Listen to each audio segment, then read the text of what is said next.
আসসালামু আলাইকুম। আমি বিভিন্নভাবে জানতে পারলাম যে আমি কেন মিডিয়াতে অনুপস্থিত। এটা নিয়ে সোশ্যাল মিডিয়াতে বিশেষ করে বিভিন্ন জল্পনা কল্পনা হচ্ছে এবং কেউ কেউ এই ধরনের আজগুবি কথাও বলছেন যে আমি নাকি বিদেশে চলে যাচ্ছি। আমি সবাইকে আশ্বস্ত করতে চাই যে এই ধরনের কোনো পরিকল্পনা এমনকি চিন্তাও আমার মাথায় নাই, প্রশ্নই আসে না।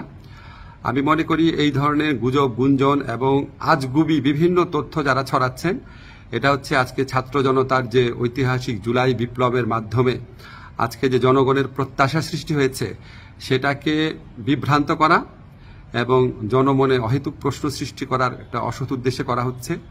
আপনারা কেউ বিভ্রান্ত হবেন না।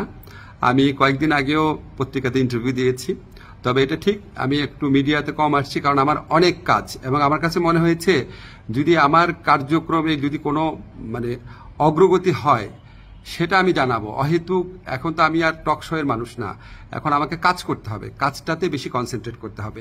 তো আমার প্রবাসী কল্যাণ মন্ত্রণালয় এবং আইন মন্ত্রণালয় দুই ক্ষেত্রেই কিছু অগ্রগতি হচ্ছে। অল্প কিছুদিনের মধ্যে আপনাদেরকে অগ্রগতিগুলো জানাবো। আর এই ধরনের গুজব গুঞ্জন যারা রটাচ্ছে তাদেরকে আমি অনুরোধ করব মিনিমাম ইনভেস্টিগেশন করে তারপর এগুলি বলেন, না হলে মানুষ তো আপনাদেরকে মিথ্যাবাদী ভাববে, ঠিক না? এগুলি করা উচিত না। বাংলাদেশকে একটা নতুন বাংলাদেশ গড়ার জন্য, রাষ্ট্র সংস্কার করার জন্য আপনারা বরং পজিটিভলি আমাদেরকে সাজেস্ট করবেন, ভুল হলে বলবেন। একদম সম্পূর্ণ আপনার আজগুবি, একদম অবিশ্বাস্য অকল্পনীয় তথ্য এগুলি দেওয়া তো কোনো মানে হয় না, এটা এক ধরনের চরিত্র হননও। তো এগুলি করা ঠিক না। আপনারা আশা করি সকল বিভ্রান্তির অবসান ঘটবে আমার বক্তব্যের মধ্যে দিয়ে। সবাই ভালো থাকবেন। ধন্যবাদ সবাইকে।